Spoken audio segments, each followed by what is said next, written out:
कई बार माँ बाप चाहते हैं कि बेटा नौकरी करे, और बेटा चाहता है कि मैं व्यापार करूं, बेटा चाहता मैं बिजनेस करूं, पर माँ बाप दबाव देते हैं नहीं, तू बिजनेस करेगा नुकसान हो सकता, नौकरी कर। अब यहाँ पे यदि बेटा माँ बाप की बात नहीं मानता तो माँ बाप नाराज, और यदि मान जाता है तो बच्चे का भविष्य खतरे में चला जाएगा। नौकरी करके कितना पाएगा, बिजनेस करके बहुत आगे जा सकता था। तो यहाँ पे आपको जो आपके लिए बेहतर है वही करो, पर माँ बाप को पलट के कोई जवाब मत दो, हाँ हाँ करती रहो, ठीक है। बात समझ में आ रही है कि नहीं? हाँ, कई बार माँ बाप भी गलत होते हैं, समझो इस बात को। कई बार माँ बाप की गलती से बच्चों का भविष्य खत्म हो जाता है, माँ बाप की गलती के कारण, माँ बाप के कुछ डिसीजन के कारण। लेकिन मैं बच्चों के लिए बोल रहा हूं, आप साइलेंट मूड में रहो और हैप्पी होके बात करो माँ बाप से, खुशी, ठीक है, आपके लिए अच्छा होगा। ये दास अनिरुद्ध तो देखो, सुबह से शाम तक हम तो बुजुर्गों के बीच में ही रहते हैं, माओं के बीच में, माताएं रहती हैं, बूढ़े पिता भी आते हैं। बहुत जल्दी बूढ़े पिताओं के लिए भी यहाँ व्यवस्था कर रहे हैं। एक बूढ़ा आ गया, अभी कुछ दिन पहले बुजुर्ग आ गए, बोले हमारी पत्नी ने निकाल दिया।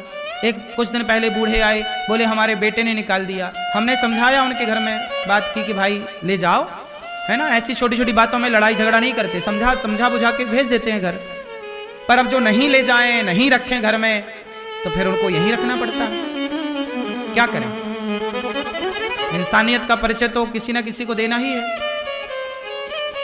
लेकिन मुझे लगता है कि भगवान, एक पक्ष है भक्ति और एक पक्ष है व्यवहार, परिवार।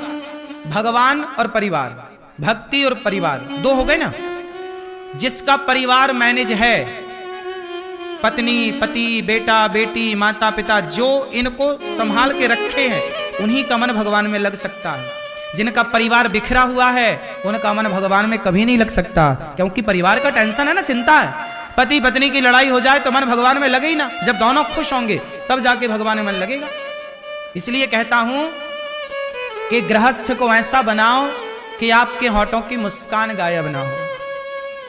गृहस्थी को ऐसा ना बना लेना कि दिन रात रोते ही रहो, रोते ही रहो। रोने का नाम गृहस्थ नहीं है, हर हाल में प्रसन्न रहो, हैप्पी, खुश रहो मेरी माँ। ऐसे मैनेज करो पत्नी पति, बेटा बेटी को कि आपकी होठों की मुस्कान गायब ना हो। और इसका एक ही सूत्र है कि किसी परिवार के किसी का कोई जवाब ना दो, अपने क्रोध पर, अपने शब्दों पर कंट्रोल रखो, आपकी मुस्कान कभी गायब ना होगी।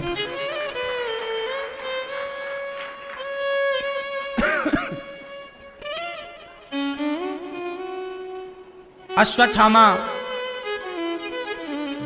भगवान ने कहा ब्रह्म बंधुर न हंतव्य वा तताई बधारण। ब्राह्मण को, अश्वत्थामा को मार दो, छोड़ दो, मार भी दो छोड़ भी दो। तो क्या मारें क्या छोड़ें, अश्वत्थामा को नगर से निकाल दिया। अश्वत्थामा ने उत्तरा के गर्भ को नष्ट करने के लिए ब्रह्मास्त्र चलाया। तब उत्तरा दौड़ी दौड़ी भगवान की शरण में आई। पाहि पाहि महायोगिन देव देव जगतपते, नान्यम त्वद्भयं पश्ये यत्र मृत्यु परस्परम। चरणों में गिर पड़ी। भगवान ने उत्तरा के गर्भ की रक्षा की, ब्रह्मास्त्र से, सुदर्शनास्त्र के द्वारा ब्रह्मास्त्र को काटा, और भगवान ने उत्तरा के गर्भ में परीक्षित थे, उनकी रक्षा की।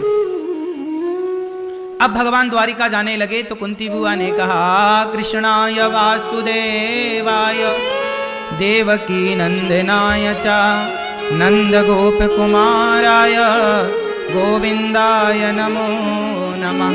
हे देवकी पुत्र, हे यशोदा नंदन, हे कृष्ण, आज मैं आपसे कुछ मांगती हूँ। कन्हैया से कह रही हूँ, कुंती बुआ मांग रही हूँ, क्या चाहती हो माँ?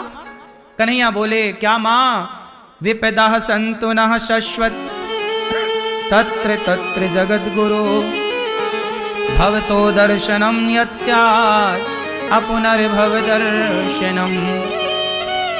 हे प्रभु, मुझे विपत्ति दे दो। क्या दे दो? क्या दे दो?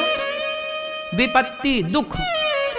अब दुख कौन मांगता भगवान से? कुंती बुआ मांग रही है, हमें दुख दे दो। क्यों?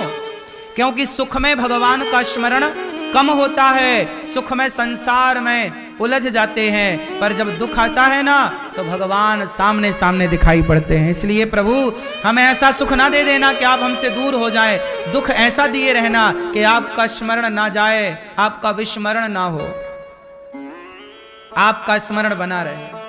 हे प्रभु, ऐसी कृपा करो। भगवान बोले मां मैं दुख कैसे दूं? भगवान किसी को दुख नहीं देते। अच्छा बताओ भगवान दुख देते हैं?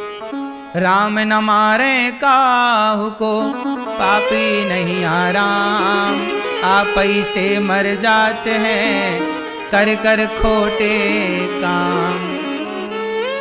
राम न मारे काहू को पापी नहीं आराम, आप ही से मर जाते हैं कर कर खोटे काम। हे प्रभु हम पर ऐसी कृपा कीजिए कि हम आपको भूले ना। भगवान किसी को दुख नहीं देते, व्यक्ति के अपने कर्म दुख देते हैं और आदमी दोष भगवान को देता है, मिथ्या दोष लगाता है। भगवान ने कुंती बुआ को अपने आप को दे दिया, इसलिए भगवान ज्यादा सुख के पीछे ना पड़ो, ज्यादा सुखी हो जाओगे ना भगवान को भूल जाओगे। वृंदावन आते रहो, थोड़ा दुख होगा तकलीफ होगी तो बिहारी जी के सामने आओगे, सुखी हो जाओगे तो बिहारी जी छूट जाएंगे। बोलो हाँ। हे प्रभु ऐसी कृपा करो कि आपका धाम ना छूटे और आपका नाम ना छूटे। मैं आपसे ये कहना चाहता हूं कि बिहारी जी के द्वार पे आए हो ना, ऐसा कह के जाना कि हे बिहारी जी हम जिस महीने मरें उस महीने भी आपका दर्शन करने आए।